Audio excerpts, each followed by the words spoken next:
Allah, Bismillahirrahmanirrahim.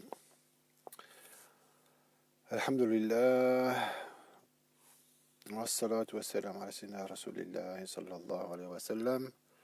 Assalamu alaikum wa rahmatullah lil jami'. Nous sommes réunis cette fois-ci pour la 47e Jalsa Muhammadiyya, Inch'Allah, walhamdulillah, qui concernera peut-être en deux ou trois fois, c'est assez dense quand même, cette notion, cet article, autour des rappels sur la dégénérescence et les adaptations cycliques. Article de Maurice Lebao, qui a été écrit en... Ça ne date pas d'hier non plus, comme dit l'autre. Je ne sais pas trop, c'est écrit quelque part, mais je ne sais plus. Bien. J'essaie de retrouver dans les notes. 2012 pour la dernière livraison, on va dire. Voilà. Donc, marhaban, les jamais, alhamdoulilah. Pour cette jalsa un peu improvisée, non prévue, non programmée. Je ne sais toujours pas comment appeler cette la jalsa qui n'est pas vendredi ou samedi soir. Mais ben, c'est pas grave. Donc voilà, on est dans le 4e article de la thématique, hein, sur le maître enseignement spirituel.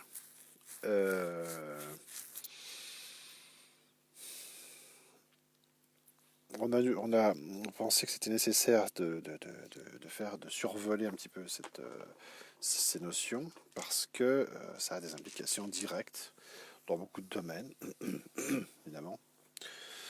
On peut dire dans tous les domaines, et pour ce qui nous intéresse ici, dans la manière d'envisager excusez-moi, dans la manière d'envisager la perspective traditionnelle générale et la perspective initiatique, religieuse et initiatique en particulier. On va voir directement pourquoi par rapport au thème qui nous intéresse ici. C'est d'ailleurs, quand on regarde l'ensemble de l'œuvre traditionnelle de Cheikh Abdel Wahid,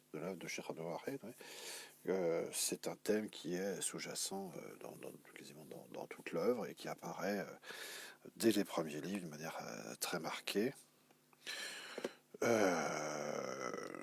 sous différents aspects, et souvent c'est une notion qui frappe, on pourrait dire,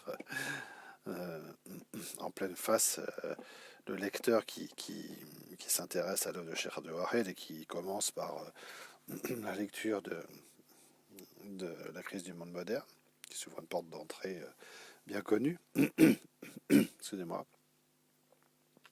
puisque c'est, sauf erreur, le premier chapitre s'appelle L'âge sombre.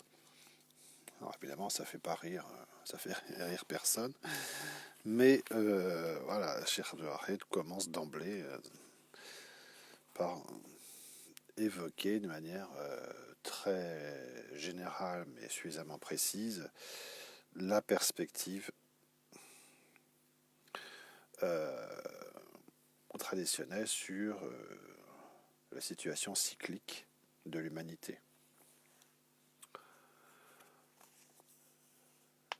Comme l'expose René Guénon, la transmission au sein d'une organisation initiatique n'est pas exclusive d'une certaine adaptation. J'ai évoqué ces questions-là. Premièrement, à l'égard d'un individu en particulier, dans le cadre d'un enseignement personnel, il y a des adaptations à titre particulier. Et deuxièmement, à l'échelle collective, afin de tenir compte des conditions cycliques nouvelles. par rapport à ce qui nous intéresse ici, c'est-à-dire l'enseignement, eh bien, il y aura des modalités d'enseignement individuel et collectif qui sont différents en fonction, qui peuvent être différents en fonction des moments cycliques. Note 2. Le mandat du ciel, alors voir comme référence dans l'œuvre de Cheikh Abdul Wahid, puisque là on est en train de considérer dans la première partie de l'article, du 4e article thématique, la référence avec Cheikh Abdul Wahid. Donc dans l'œuvre de Cheikh Abdul Wahid, on note le mandat du ciel et les qualifications du transmetteur. Encore c'est un article qui parle de ces aspects-là. Les deux aspects évoqués ici sont en réalité étroitement solidaires, c'est-à-dire l'aspect de l'individu en particulier et à l'échelle collective, et peuvent être conçus comme les deux faces d'une même réalité. D'une part, l'individu Excusez-moi, qu'est-ce que je suis en train de lire là? Oui, c'est ça. D'une part, l'individu est nécessairement affecté par les conditions du milieu et du temps dans lequel il se trouve, donc à titre individuel, et d'autre part, la collectivité n'est qu'une extension de l'individualité. Donc on retrouve à une échelle un peu différente ces deux aspects.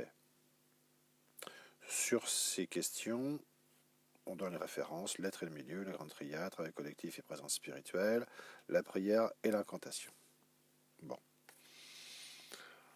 La publication récente sur Porteur de savoir de documents relatifs à l'adaptation de la méthode de l'enseignement des maîtres spirituels en islam, c'est-à-dire un document assez important qui développe un peu ces choses-là, et l'amorce d'un travail de réflexion sur ce sujet, qui a été développé par la suite, donc, nous amène à revenir plus en détail sur les notions de dégénérescence et d'adaptation cyclique telles qu'elles apparaissent dans l'œuvre de René Guénon. Voilà, donc, comme à ce moment-là de l'article, on voulait présenter ou préparer des travaux en cours, il était nécessaire qu'on évoque ces questions.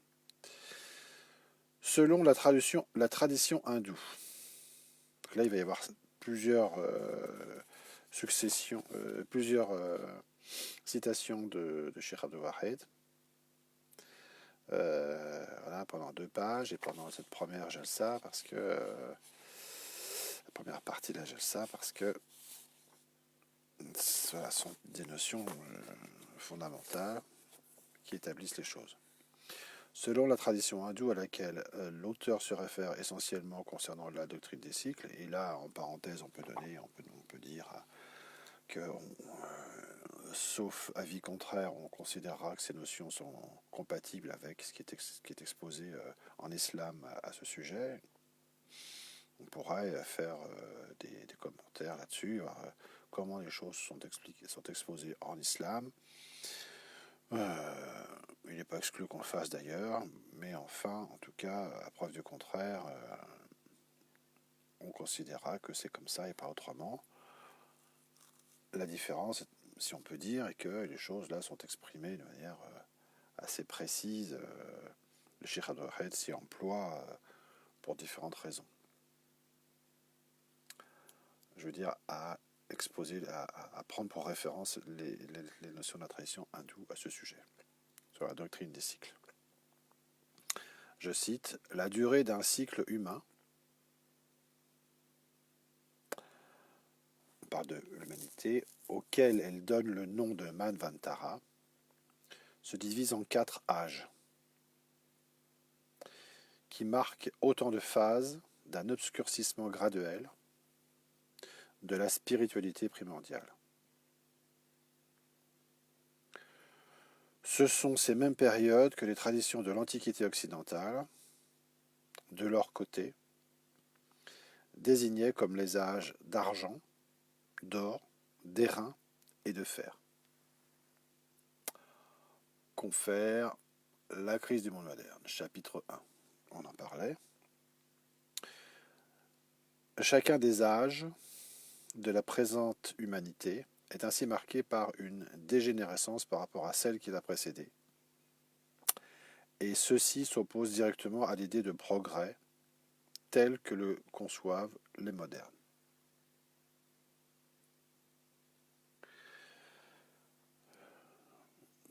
Voilà, donc là, d'emblée, c'est important de... Toutes ces choses-là sont relativement simples dans leur globalité, même si on va voir qu'il y a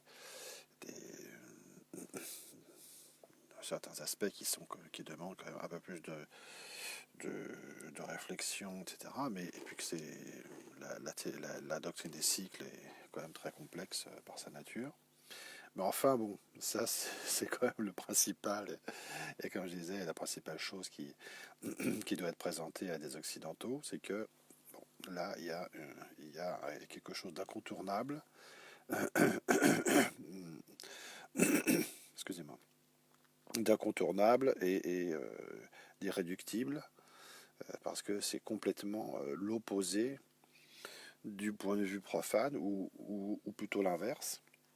Le point de vue profane moderne est complètement à l'opposé de la perspective traditionnelle. Et que si on veut vraiment comprendre les choses de manière intelligente et profonde, bah, il y a intérêt à remettre en cause cette perspective, parce qu'autrement, on n'y arrive pas, même au sein du tasawwuf, et surtout au sein du tasawwuf, puisque on est au cœur des choses.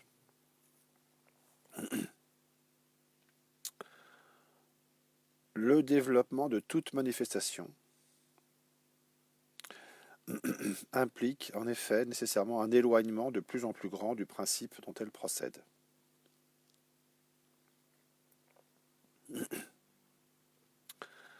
Partant du point le plus haut, elle tend forcément vers le bas, la manifestation. On va dire pour simplifier la création, à partir du principe, à partir d'Allah Ta'ala. Et comme les corps pesants, elle y tend avec une vitesse sans cesse croissante, jusqu'à ce qu'elle rencontre enfin un point d'arrêt. Donc là, on a trois composantes importantes du processus à bien comprendre. Si on veut comprendre la perspective de la dégénérescence cyclique, on comprend qu'on part du plus haut,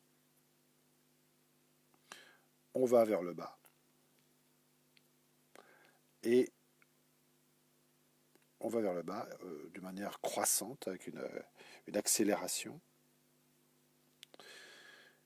et il y a un point d'arrêt à la chute. Cette chute pourrait être caractérisée comme une matérialisation progressive, car l'expression du principe est pure spiritualité. Donc on va vers le pôle spirituel, vers le pôle matériel. Pour faire simple. Note 6, la crise du monde moderne. Bien. Chapitre 1. Comme l'indique l'auteur au début de sa crise du monde moderne,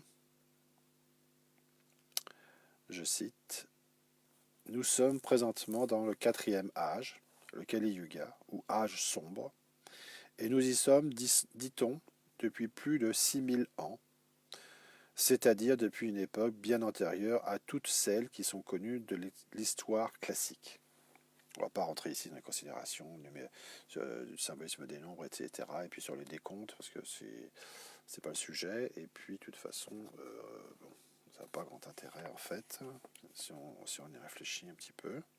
Bien que ce soit très, très à la mode et très attrayant.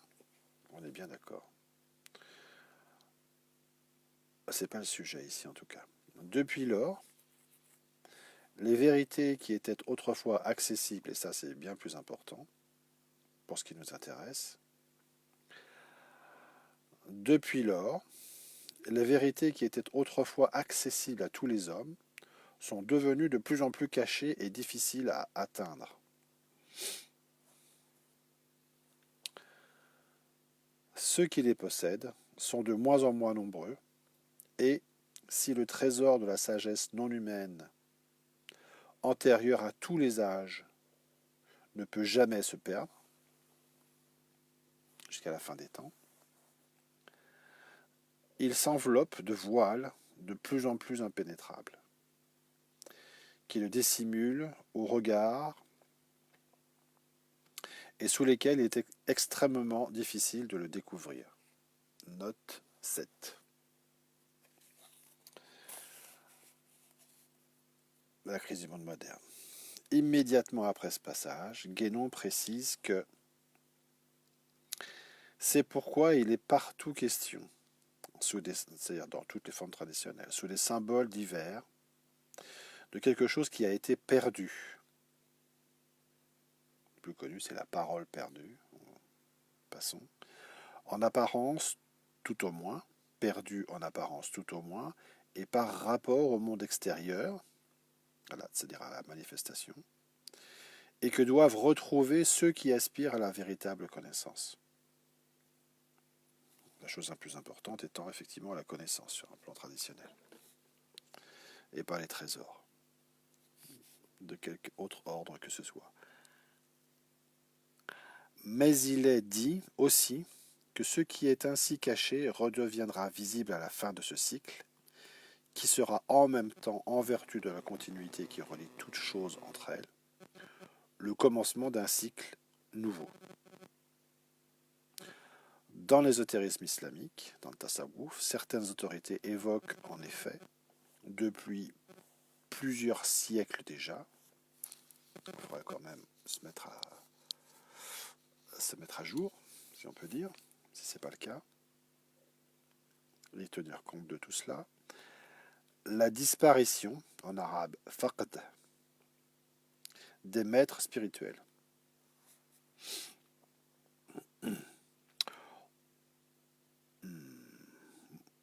On a indiqué à ce propos que l'utilisation du terme faqd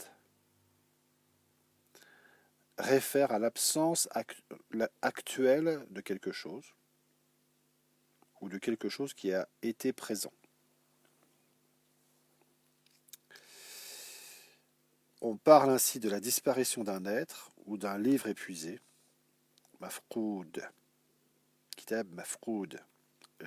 C'est dit kitab mafqoud, ma fiche, quand on va dans les sourds.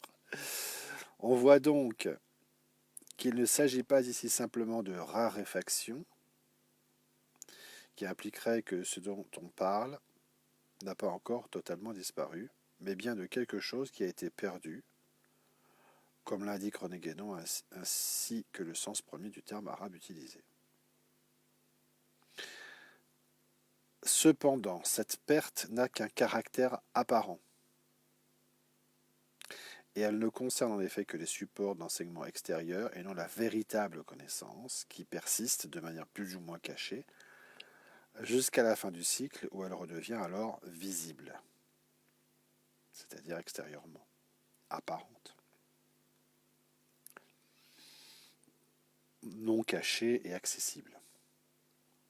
On comprend mieux ainsi l'affirmation de Guénon dans certains de ses articles sur l'initiation de la nécessaire, et finalement jamais vraiment explicitée, persistance de l'enseignement au sein des organisations initiatiques, ainsi que le fait que bien souvent les mêmes maîtres qui évoquent cette perte confirment en même temps les traditions qui assurent la persistance des maîtres réalisés jusqu'à la fin des temps, fussent-ils de plus en plus rares et de moins en moins accessibles. Donc, comme on va le voir encore développé plus avant dans l'article, et pour ce qui nous intéresse ici par rapport au maître spirituel et à l'enseignement spirituel, et par rapport à ce qui a été évoqué déjà sur la guidée spirituelle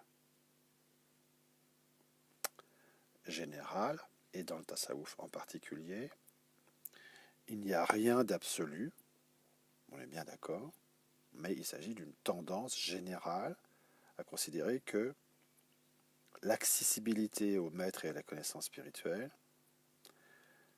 est de moins en moins facile, même s'il existe des exceptions. En tout cas, elle persiste jusqu'à la fin des temps. Puisque c'est justement le critère, on pourrait dire,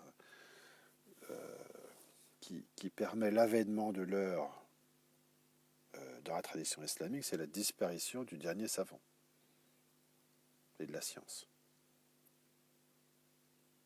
selon le hadith.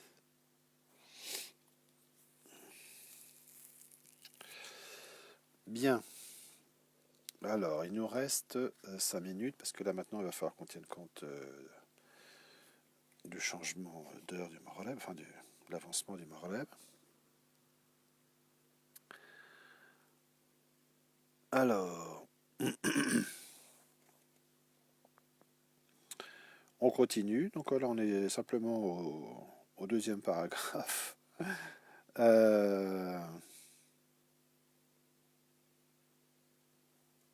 Non, c'est ça, oui, au deuxième paragraphe. Et ça,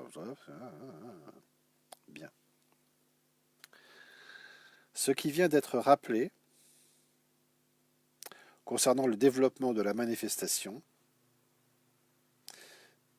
présente une vue qui, pour être exacte dans l'ensemble, est cependant trop simplifiée et schématique, en ce qu'elle peut faire penser que ce développement de la dégénérescence, du processus de chute cyclique, s'effectue en ligne droite, pourrait-on dire, selon un sens unique, c'est-à-dire non réversible, on pourrait dire, non totalement réversible, et sans oscillation d'aucune sorte. Un mouvement qu'on pourrait représenter par une ligne droite, descendante, bon, et à sens unique. Totalement à sens unique, absolument. La réalité est bien autrement complexe. C'est ce qu'on disait tout à l'heure. Même s'il y a cette tendance générale qui est exprimée par Cheikh Abdou Wahid de manière simplifiée au départ, et par les maîtres aussi dans leurs remarques sur les modifications méthodiques et à propos du maître et de l'enseignement. Il faut en fait considérer que les choses sont bien plus complexes que ça. La réalité est bien autrement complexe. En effet, je reprends la citation, il y a lieu d'envisager en toute chose, dans la création, dans la manifestation, à partir du moment où on est dans l'ordre de la dualité,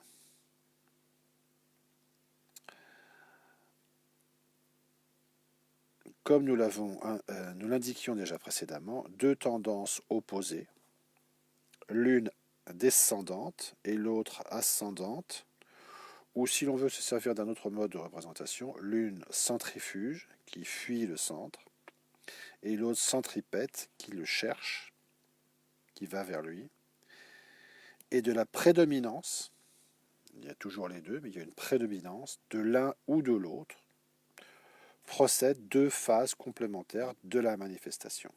L'une d'éloignement du principe, l'autre de retour vers le principe, qui sont souvent comparés symboliquement au mouvement du cœur et aux deux phases de la respiration.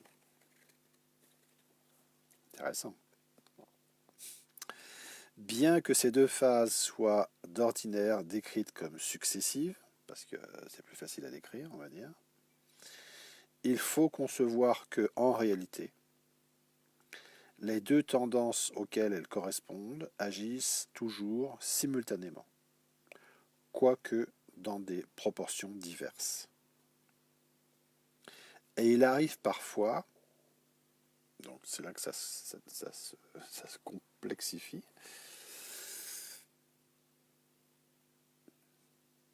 à certains moments critiques où la tendance descendante semble sur le point de l'emporter définitivement dans la marche générale du monde, qu'une action spéciale intervient pour renforcer la tendance contraire, de façon à rétablir un certain équilibre, au moins relatif, tel que peuvent le comporter les conditions du moment, c'est-à-dire selon les conditions du moment, et à opérer ainsi un redressement partiel par lequel le mouvement de chute général, on pourrait dire, peut sembler arrêter ou neutraliser temporairement. Note 8, la crise du monde moderne, chapitre 1.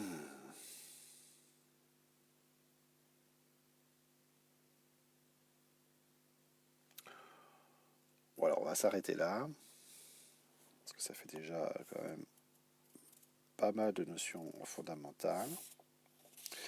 Et effectivement, je pense qu'on va être obligé de traiter cet article et ces notions en trois parties, étant donné l'importance et la richesse de ce qui est exposé dedans. Inch'Allah. Walhamdulillah. Masha'Allah. Wa radiyallahu an mashaykhana, masha'Allah, qui nous donne ces enseignements et qui nous permettent, alhamdulillah, d'envisager les choses d'une manière cohérente et authentiquement régulière. Wallahu a'lam. Wassalamu alaikum wa rahmatullah wa barakatuh.